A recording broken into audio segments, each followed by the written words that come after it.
Hudson, we have Maggie who's in charge of all of our technical stuff on the ground in Ely, and Hudson is goofing off in St. Paul somewhere. Yes. And so over to you, Hudson. Yes, thank you for having me back again. I am Hudson Kingston, Ely resident, or at least Fall Lake Township resident, and a member of the Ely Climate Group. The last time I think I gave a presentation with slides was about the heat pumps we got in our house. Actually, one heat pump, but it does quite a lot of work. And now this time we're going to talk about solar. Again, I have slides, but we had technical difficulties right before this meeting started, so Maggie will share my slides for me. This is obviously about the solar panels on our house. So Maggie is not just facilitating the Zoom, she's also available for questions. I will give the main presentation, but I'll try to do it quickly enough that we can move on to discussion and questions. And I have, at the beginning of the presentation, I have a little bit of audience participation where I expect people to yell at me, but it'll be 19 blissful PowerPoint pages, and then we can go back to discussion if that's okay.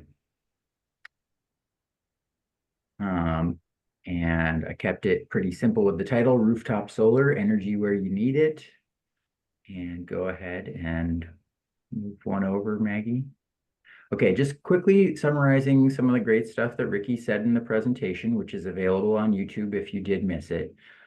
Solar can save you money eventually. So because of something called net metering, which is required now in Minnesota law, as long as you put in a solar installation that is less than 40 kilowatts in size, your utility has to pay you the same amount that you pay them for electricity. So if you put in 1 kilowatt hour of energy, they have to pay you as if you had bought that. It's the exact same amount for a buy as a sell. That facilitates a payback period where if you generate more electricity than you consume, you start making money. And that's not usually year round. Usually in the winter months, you still need the utility. Nobody usually generates so much electricity that they just get checks from their utility, but they could. But this is not just a money-making venture. It also costs something to put solar panels on your house. So there are higher upfront costs to putting solar on your house.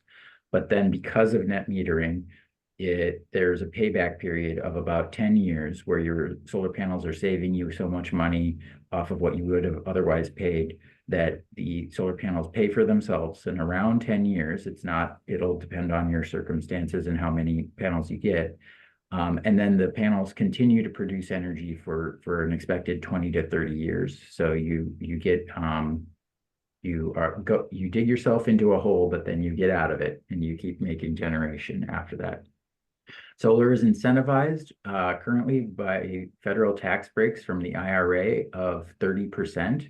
And that's a tax break, so you have to owe taxes, but you can get 30% of your solar bill paid off of the installation bill. And then we learned from Ricky that solar works just fine in rural areas. Snow definitely can cover your panels, but it's a manageable issue and you just need to be aware of it. And then as Barb said, CISO Solar, Ricky's business, is a business that installs solar in the cities and up here on the Iron Range, and he'd like to do more business on the Iron Range. So I thought it was important that everybody get to meet him. Are there any other things from last month's presentation that I'm forgetting that people want to shout out? Anybody? Anything Ricky said that blew your mind? Hudson, is that 30% tax break folded into the 10-year payback, or is that in addition? That's folded in. So yes, Okay. with the 30% back, you have a 10-year payback period. If you did not get 30% back, it's entirely possible it would take more years to pay off your panels. Hudson, it's Doug. I asked Lake County Solar to do it. I can hear you.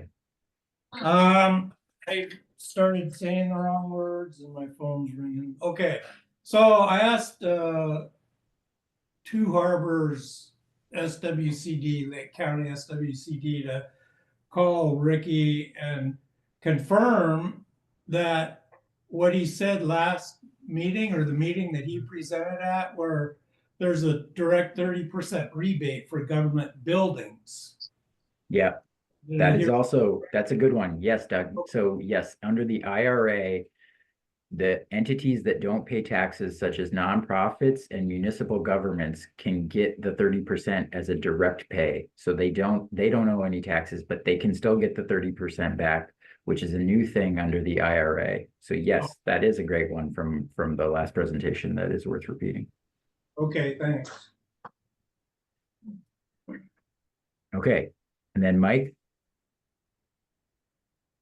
I just wanted to add on to that direct pay that you just spoke about, Hudson, that those same entities can score additional bonus credits beyond that 30%.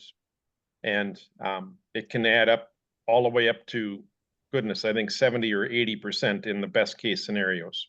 So Yeah, thanks for letting absolutely. me share that. Yep. No, yeah, and we have a lot of state grants, which didn't come up as much in the last presentation, but I think it'll come up in our discussion today. So let's skip to the next slide, Maggie. Might be a lag. Yeah. Or my computer has frozen. Oh no, I'm sorry, everybody. So for folks in the room, what you are seeing up there is not what I'm seeing on my computer also, so it looks better on my computer. And it might have frozen. I mean, do you want to try a reshare? Stop sharing. Yeah, as much as that's going to be a technical issue.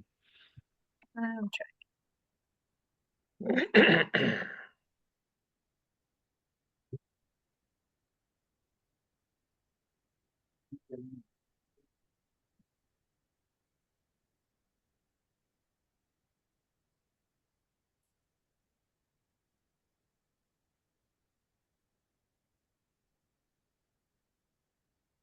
So the slide that's coming up, which I can see very small, and I made the slides so I can anticipate them.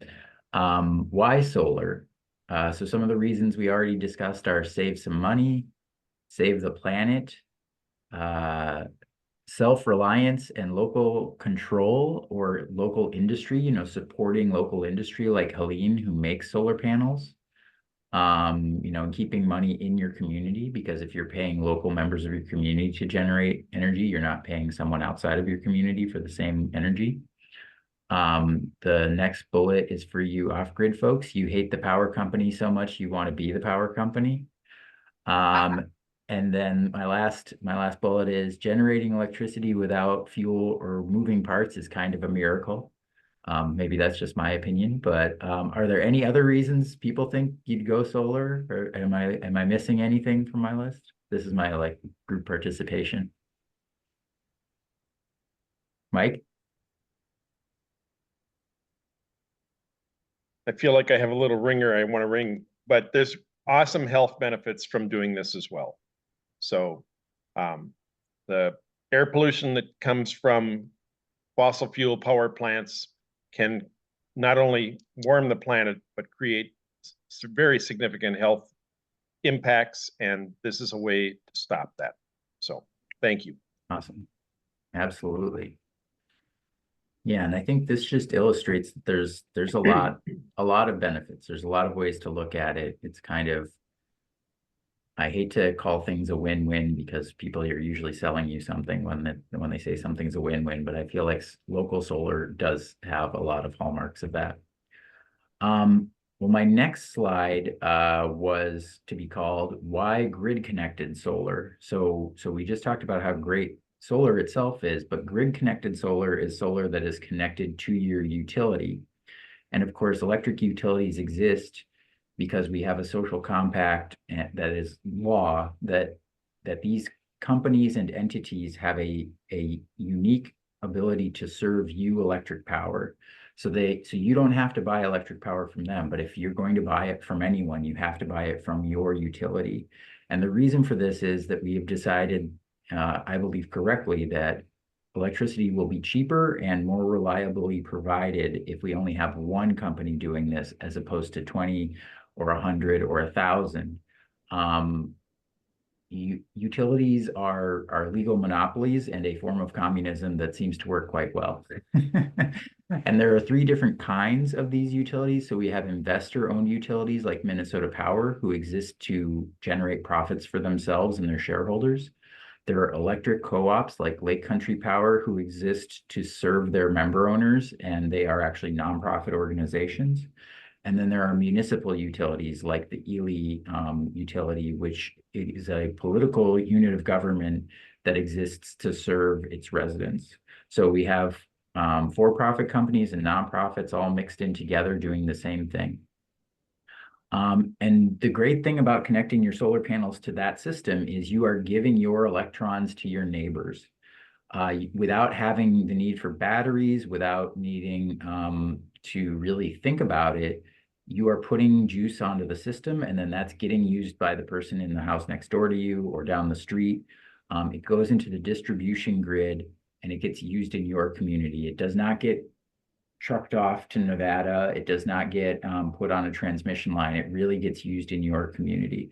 So even if your neighbor voted for someone differently than you and believes something differently from you, they're still using solar panels or solar power regardless of their political beliefs, which I get a real kick out of personally. We are down on slide 6 if you want to get to that one, Maggie. Or 5, actually, if you want to jump back to 5. Sorry about the technical problems, everybody. So yeah, I did just say you can have grid connected solar without batteries. It is worth caveating that if you add batteries to a solar system and you connect it to the grid, some pretty amazing things are possible and that could really drive down the need for carbon generating electricity generation. But for the sake of keeping this kind of simple, grid connected solar is great because it makes electricity that's used in your community. A little bit of the electricity does get lost. There's a little bit that gets lost in the distribution grid to line loss and inefficiencies in the system. Okay, so just to talk about the difference between distribution and transmission, we would go to slide 6. And this is fine, Maggie. Just leave it in this view if this works for you. Don't like set it up to go in presentation mode. I mean, it's not ideal, but people can see it. So slide 6 is the first of 3, I think, slides about the world's largest machine. And the world's largest machine is a title given to the utility grid, because literally what this is one large machine that covers all of North America and, you know, goes through Canada down to Mexico. It's all interconnected. There are certain places that are islands from each other, but generally speaking, all of these things have ways to connect to each other. It's very complicated. It's constantly being rebuilt. And the reasons that our prices for electricity are going up these days is largely because a lot of it is outdated, and we have, you know, transmission lines that were put up 50 or 70 years ago falling down in California and causing wildfires. Sorry, Hudson, my Zoom crashed and we've just got all, different. So I don't know what you're seeing right now, but. You are no longer screen sharing, but you're still there. Sorry, everybody. I did not expect a ton of technical problems. So let's see if we can just do this without slides, which is unfortunate because I use slides as a crutch. But within your distribution grid, you have like little entities like our houses. The Ely Municipal Utility is sort of a small party inside of a distribution grid that they run themselves. Then you get a little bit bigger, you get to Lake Country Power, which is a distribution co-op. It takes electricity from someone else and then gives it to people that are the end use customers.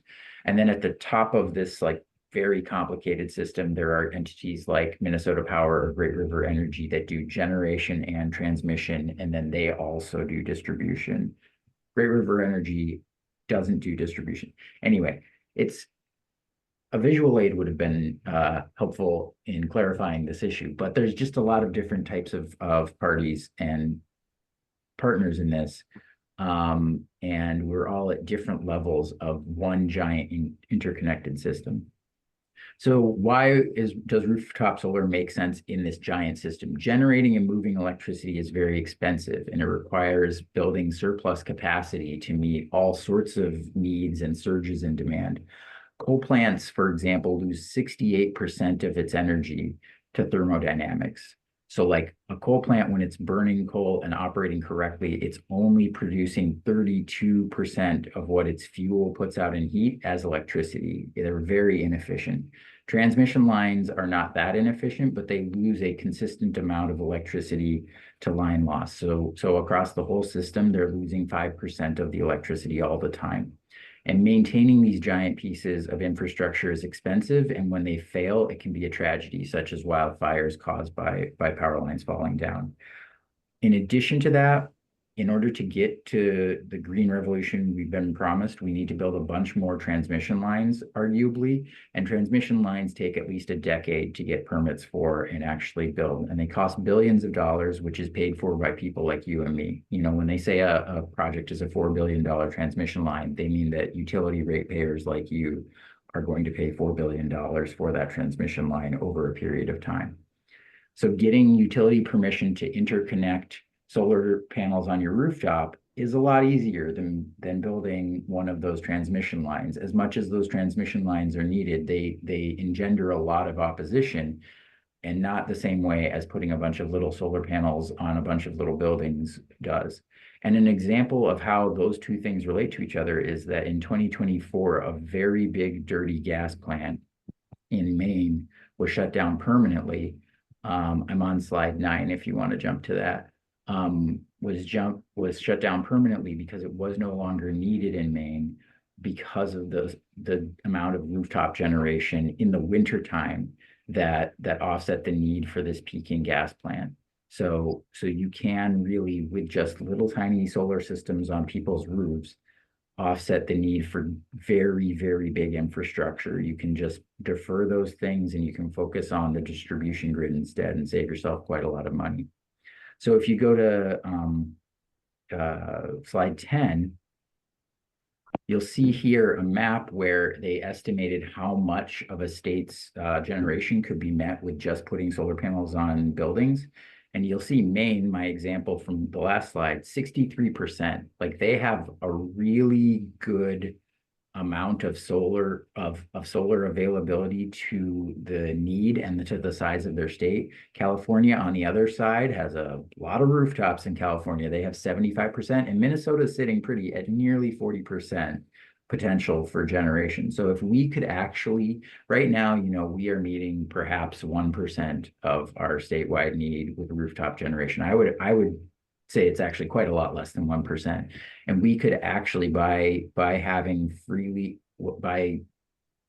deploying large amounts of rooftop solar, we could actually offset getting on almost half of our needed electricity without any need for transmission lines and power plants, which is kind of mind-blowing to me. I don't know about you all. Wyoming not doing as well as us, but let's not worry about Wyoming for now. So on to slide 11. So like I was saying, the great thing about generating rooftop solar energy is that it stays in your local distribution grid. You avoid the costs of having to build out a bigger machine. And so what the value of that electricity you're putting on the network is debatable. Some people say it should only be compensated at the level that they could buy the electricity from a wholesaler, which is very low. And some people say that if you include the avoided costs and the environmental costs that Mike's talking about, it should be actually very high. Like your utility should be paying you much more than they charge you for electricity because you're benefiting them so much and you're actually strengthening their distribution grid. Minnesota actually, about a decade ago, set a value of solar that is higher than net metering in many instances, and it does not get used very much because the utilities have an option to use it or not use it, and they don't want to use something that would require them to spend more money on electricity. Next slide, please. So yeah, in a distributed generation rooftop on solar world, the stuff on the left is not really as needed anymore. The generation and the transmission becomes less relevant, and all of the entities on the right side are sharing electricity amongst themselves, producing and consuming it, and probably they have some batteries. And this is the crazy future that we potentially could live in if we really got our ducks in a row. Next slide, please. So to make it go from the very general to the very personal, now I'm going to talk about solar systems on rooftops that Maggie and I have been associated with. In 2012, my mom, Sarah Kingston, got solar panels on our house in Ely. In 2020, Hudson and Maggie got solar on a house in St. Paul that we no longer live in. And then just a few months ago, Hudson and Maggie got solar on the house in Ely that already had solar panels on it. So let's go through those one by one. So this is Sarah Kingston's setup that started generating in 2012. It's 14 panels all in a row across the top of our roof. And each one of those panels has just been chugging away for 12 years straight now. So if you look at the fine print numbers there, it has generated 36 megawatt hours of energy. And each one of those little panels has generated about 2.7 or 2.6 megawatt hours of electricity. And that is 1/5 of what a house uses in a year, a normal house, or I guess 1/4 actually.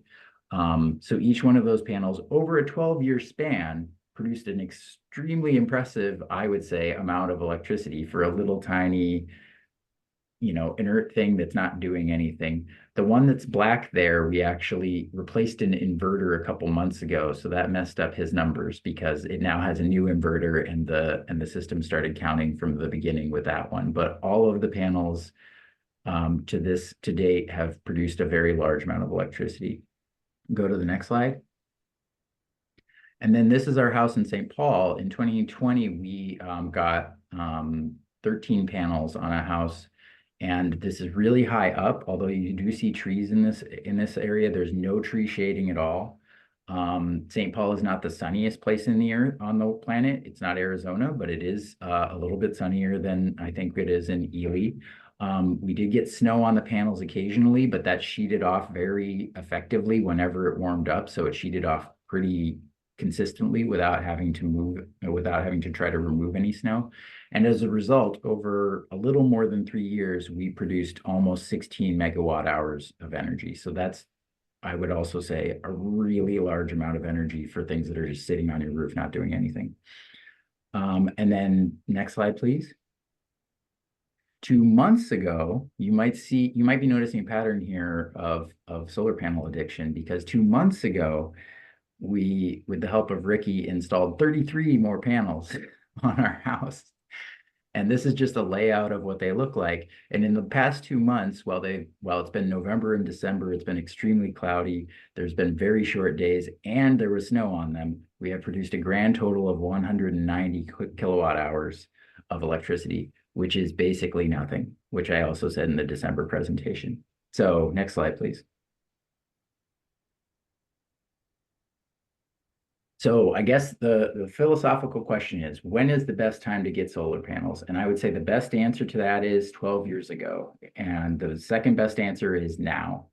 And the reason that 12 years ago is the best answer is because the system has paid itself off, right? We've gone through the 10-year payback period. It's still generating electricity. Even if it's like potentially going to break down, everything is still under warranty. The data of what those panels can produce over a long period of time is very impressive, even though the panels are at this point obsolete and you would never install a panel that old on a house. We really haven't had to do any maintenance except for replacing that one inverter a few months ago after 12 years of it functioning fine. And because we are connected to a utility, we don't really have to think about using the electricity while we're generating it, right? Like, we always know that if the electrons go onto the network, someone else is going to use it, because everywhere on the distribution network, someone is using electricity at any time of day. So the second best answer now, the panels are twice as productive or more. The technology is just a heck of a lot better. The cost of hardware is shockingly low. As Ricky said in the presentation, I bought the panels myself and I was just gobsmacked at how cheap solar panels are right now. And then the cost of installation has noticeably gone up, certainly since 2020 when we got our St. Paul installation. But like, even though the hardware has gotten cheaper, the actual install is not cheap. So I don't want to give anyone the false assumption that everything is gravy at this point. And I should say that there is the confounding variable that, you know, getting them installed in St. Paul was probably cheaper than getting them installed in Ely, just because people have to drive all the materials up. So I do know friends who use the same company that we used in St. Paul, but they live in Ely and they paid twice as much what we paid for our Ely system for a similar system. So that doubling is a lot, but it's also a totally different part of the state. So yeah, 18 is sort of my like real busy data slide. But just to summarize what I think I kind of already said, the 2012 system, even though it is the least impressive technologically, produced 3.6 years of a normal household's energy usage so far over the course of 12 years of generating. The house we had in St. Paul over the course of 3 years generated 1.6 years of a normal household's electricity usage. And then the newest system in the past 2 months has produced almost nothing. So you could assume that everything is going to work out great. But we did, I mean, as a sure sign of addiction, you know, the first system was about a 2 kilowatt system. The second one was a 4 kilowatt system, and now we have an 11.5 kilowatt system. So I'll have a lot more data after I get through a summer season instead of a November and December. And I'm pretty excited about that. I think we may actually get to parity where we almost offset all of our electrical usage. And then just to play myself off, there are big thunderstorms on the horizon. So there's big policy developments that could be happening soon at the state, federal, and international level. Maggie and I both participated in a report that should be coming out, I think, tomorrow, about how Minnesota is going to potentially pass legislation that mandates a certain system for recycling solar panels, because right now there are very few panels in Minnesota that are end of life, but within 10 years they will start being those, and we need to recycle them in order for them to not become a huge e-waste problem.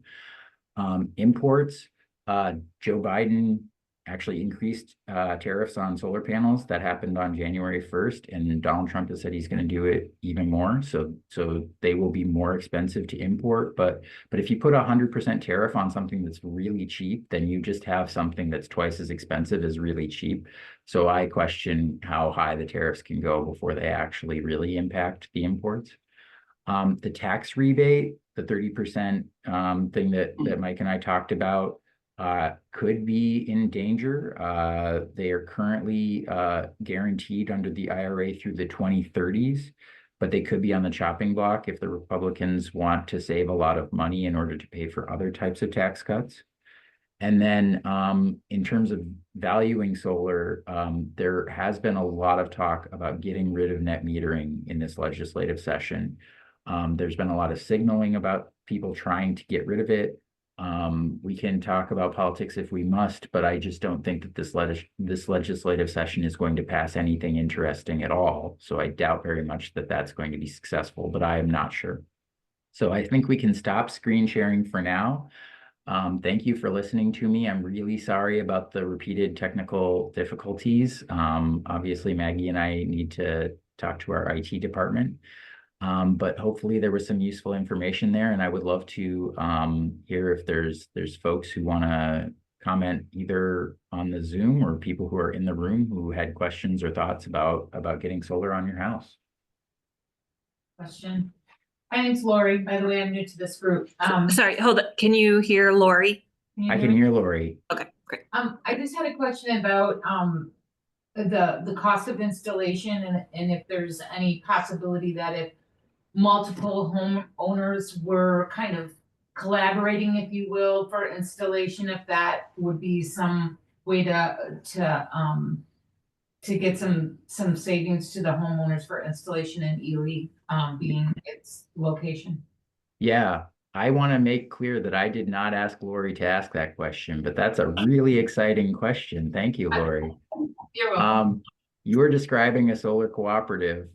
There is one in Western Minnesota that's trying to do a group buy of technologies. And in my heart of hearts, yes, I think that Ely could have a solar cooperative that basically says we have 15 houses that all want solar panels.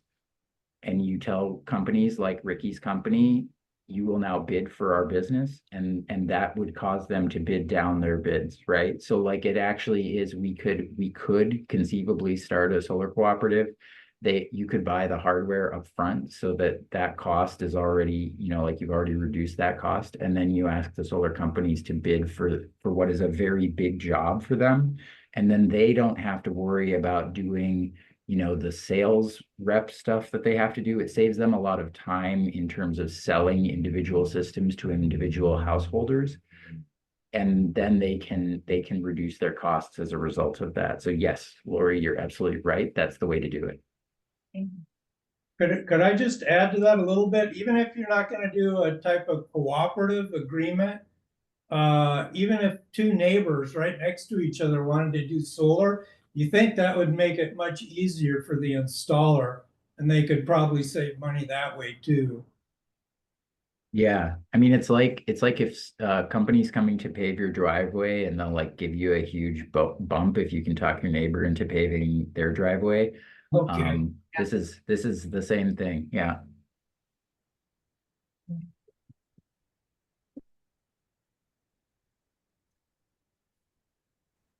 So I yeah, I yeah, Ann? yeah.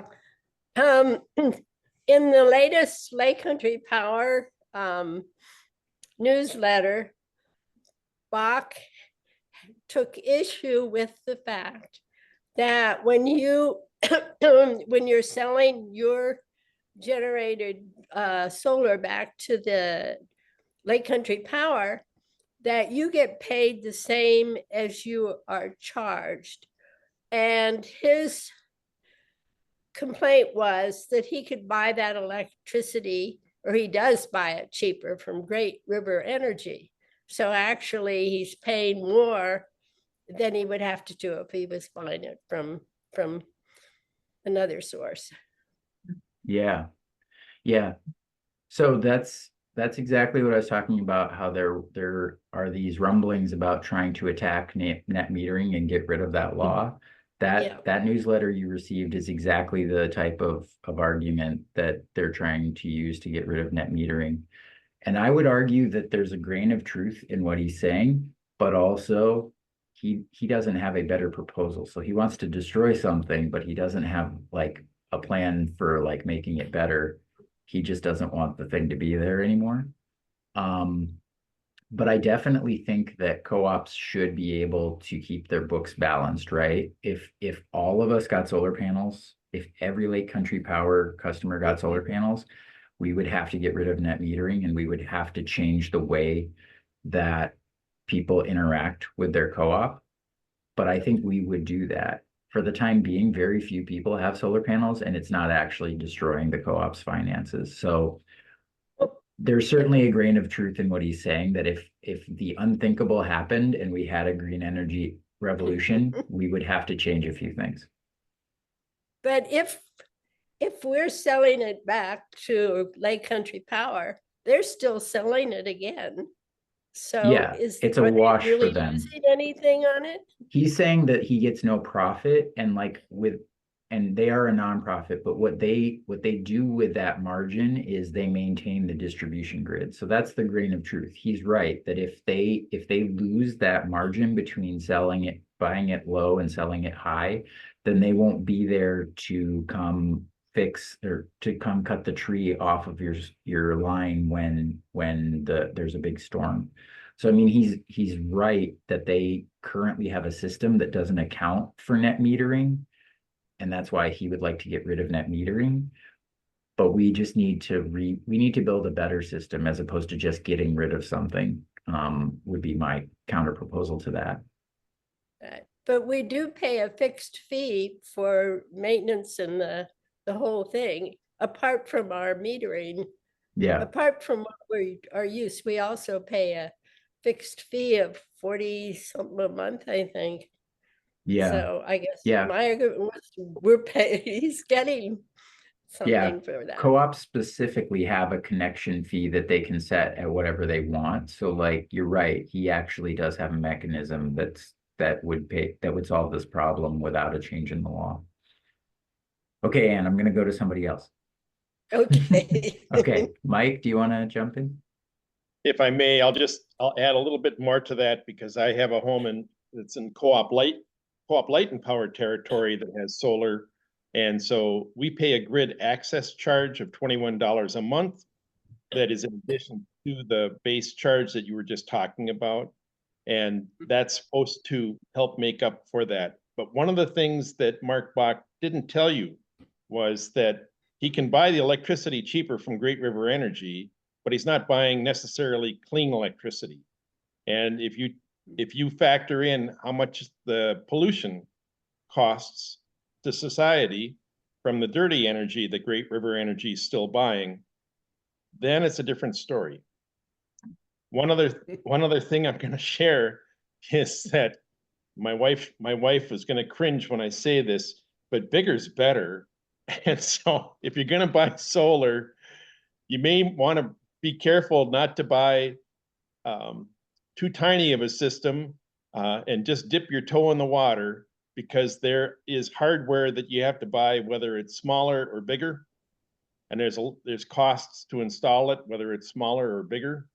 And so if anything, don't be, my advice personally is go ahead and go to the max that you're comfortable with, so that you get as much money's worth out of those fixed costs to hook it up and get it running.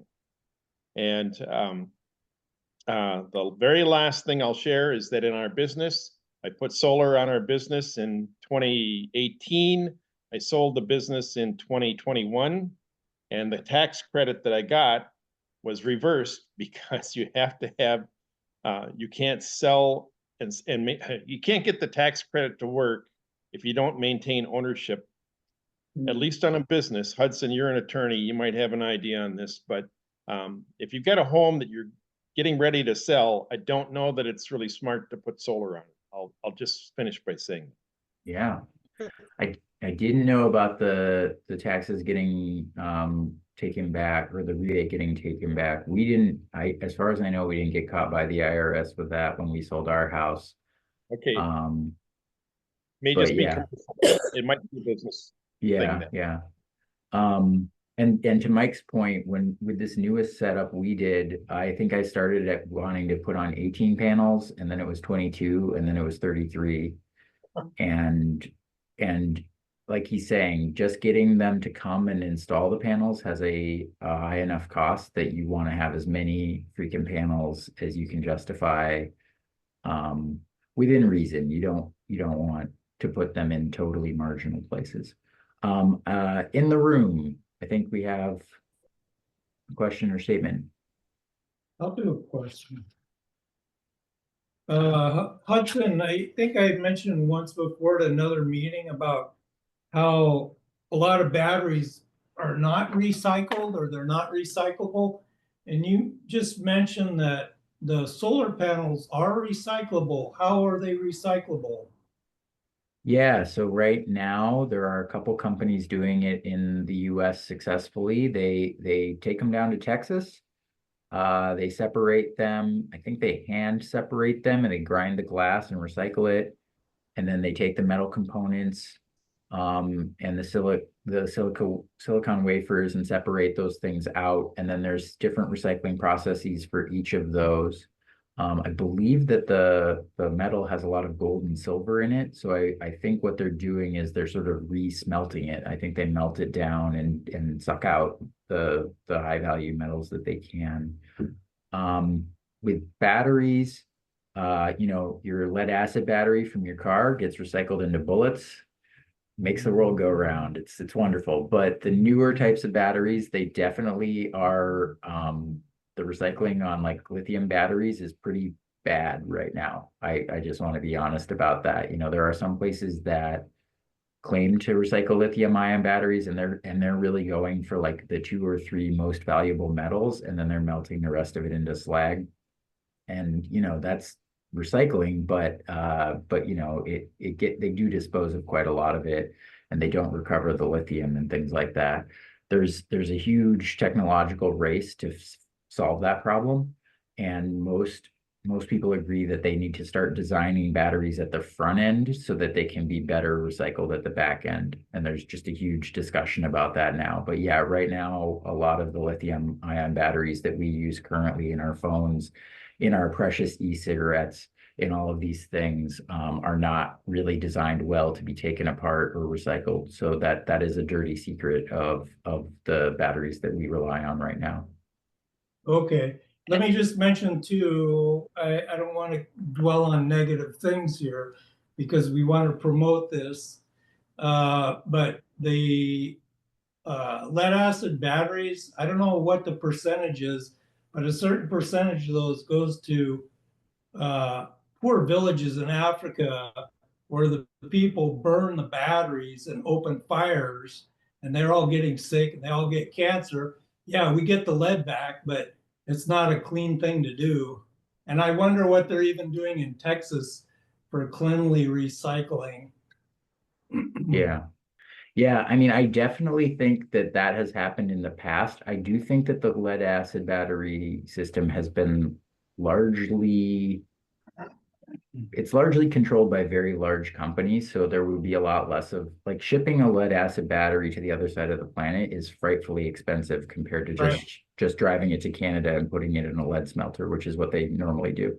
Yeah, But I think it's absolutely the case that for all of these things that, you know, like your old TV, like those things very often get sent to China and go to one of these communities that you're talking about. And then there's a scandal and people start realizing it's a problem. And then hopefully someone who thinks of a way to deal with it domestically. Minnesota has a very good track record of not allowing things that have been placed in recycling to be diverted into non-recycling uses. I'm not saying we're perfect, but we're very far from a coast. So it's really hard to do that stuff. I guess you could put it on a boat in Duluth and it could eventually get to another country, but it's just not worth it to do disgusting things like that. Whereas if you're in Oregon or California, their entire recycling industry was based on sending things across the Pacific Ocean. But we don't have that sort of a problem because it's too costly to get things to the Pacific Ocean for us. So I mean, it is. I don't want to say that recycling is clean because it generally is not, but we're doing our best on that one, and that's why we participated in the solar panel recycling study and report that I think is coming out this week. And Okay. it's worth noting that like solar panel recycling they've been doing it in Europe for quite some time and have sort of a pretty robust and at this point tested system and have set up as a result there are markets for it too, because that's I think really important part of passing the policies is that you have to create the industry and the markets for it and the facilities, right? Like I don't think the idea is that we're going to ship all of our panels in Minnesota to Texas. The idea is that recognizing that, as you're pointing out, there are dirty ramifications for the recycling process, but what does it look like to have more localized ways of dealing with both recycling and also reuse? I think that was one of the things that Hudson and I certainly we fought for in the process that we just engaged for that reuse be prioritized as part of the conversation as well before even you get to recycling. It's still something that we're going to have to continue to fight for. Yeah. Thanks, Kingston. Hudson. Yeah.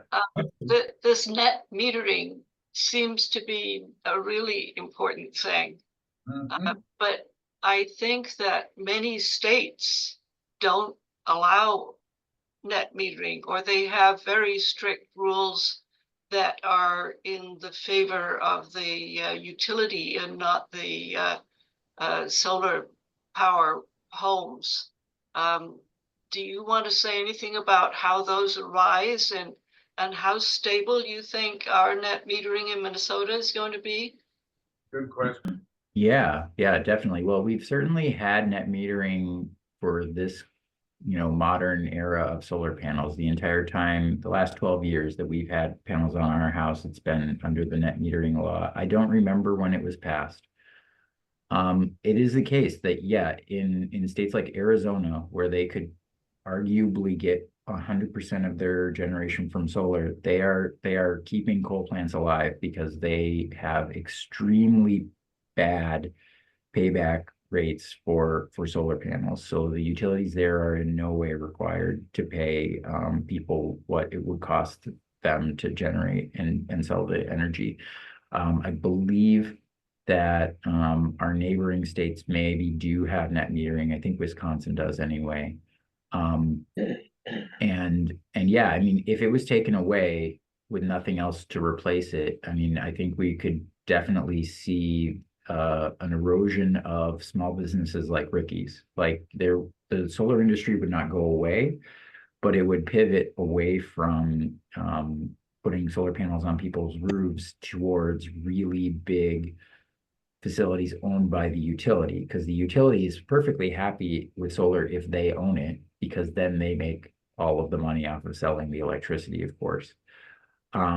So I mean, there will be solar if there's no net metering, especially because we do have other carbon-free energy requirements, and Xcel Energy is pretty good at putting solar panels in fields.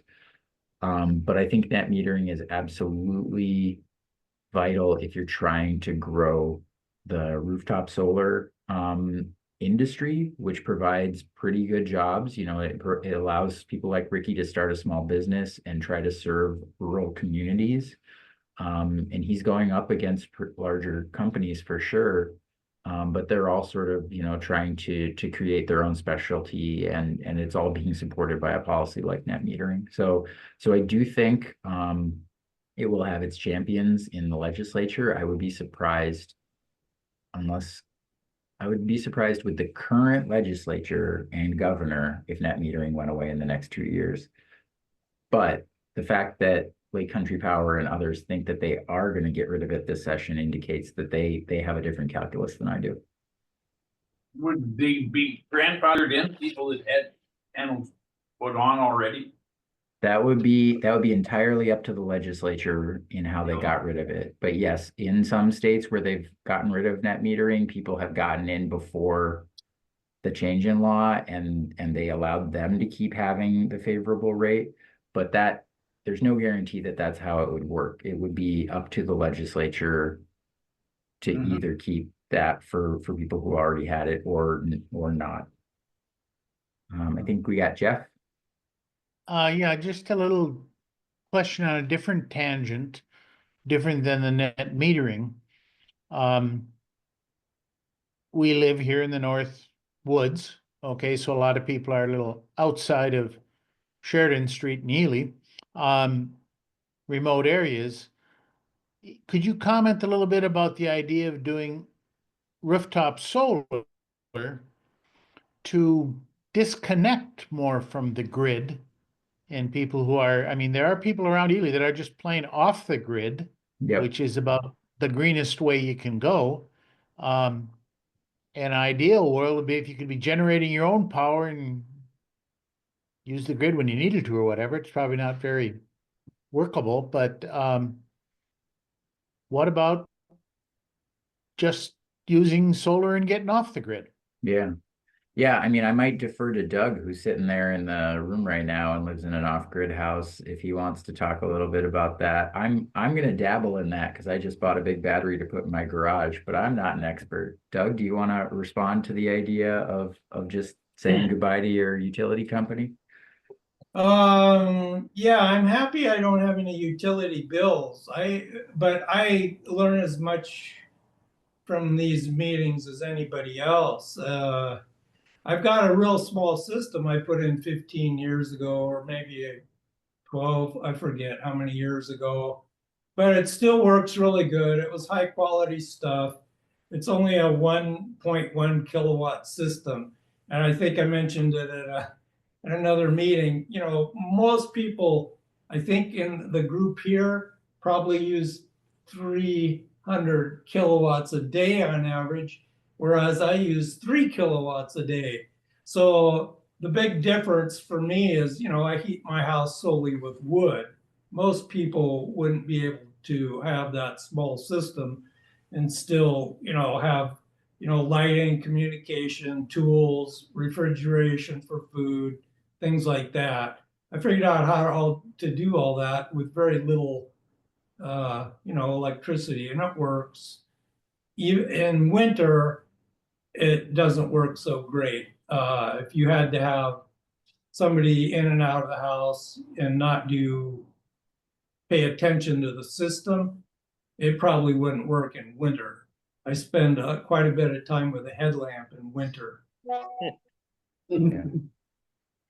Yeah, and so the technology has certainly gotten bigger and better, but I think what Doug said is still true, that like in December in Ely, those who are connected to a utility are pretty happy that they're connected to a utility. I don't know. I mean, I am all for people living off grid, but yeah, December there's just no solar to speak of for several very good reasons. I was interested in your comment about the tariffs on Chinese panels, and that even if it happens, you don't anticipate that that's going to be a major blow to the industry. You want to go over that again? Yeah, so I would say, this is what someone asked in last month, and now I'll finally answer the question. Our install with 33 panels, and I bought the panels separately, so that cost about $32,000, maybe $33,000. So a hair below $1,000 per panel without the panels included. The panels cost me about $4,000, so let's call it 36 just to be sloppy. So the whole price does include some amount of money for solar panels, but if you made that solar panel price $8,000 instead of $4,000, yes, that is an increase. Yeah. But the federal tax rebate, if it stays, is 30%. So it goes up and then you get a rebate for more because it cost you more. So there's a perverse incentive there that, like, certainly I don't want to spend more money, but knowing that I will get 30% back, I'm willing to like consider a higher price for the overall system, which again supports small businesses like the ones we're familiar with. And they are going to, you know, their incentive is to pay their workers well and to use quality products and to pay themselves well. So, I mean, I'm not mad that it cost quite a lot of money to get solar panels, but yeah, I think that the fact that the hardware since 12 years ago, certainly the hardware has become much less, like the panels are not the thing that makes it expensive. It's the people coming, giving you a free consultation at your house, doing the advanced work. They spend time talking to your utility. They design something that requires electrical engineering knowledge. And then they come and they lift heavy things on your house and they do all this hard work that most people don't want to do, often in very bad weather. They charge for that, and that makes sense to me. And the hardware could be free and it would still be a difficult job. So I do think that the tariffs are relevant to the nationwide industry, but it's not going to have a very huge noticeable impact on you getting solar panels on your house. And do you want to say anything about the batteries that you're buying? Oh, I did that because Joe Biden was putting tariffs on batteries, and those are expensive. So buy batteries as quickly as you can, folks. Yeah, no, we got.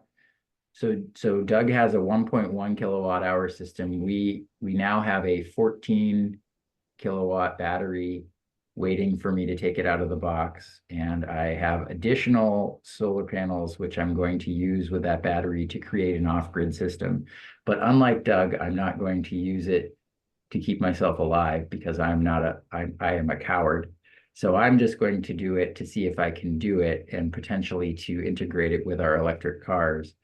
But I am not currently planning to live my entire life on a 14 kilowatt battery that I power myself. I just don't have the guts for that. And also, as we all know from my last presentation, we heat our house using electric power, which is not something I'm interested in doing in December with the solar panels.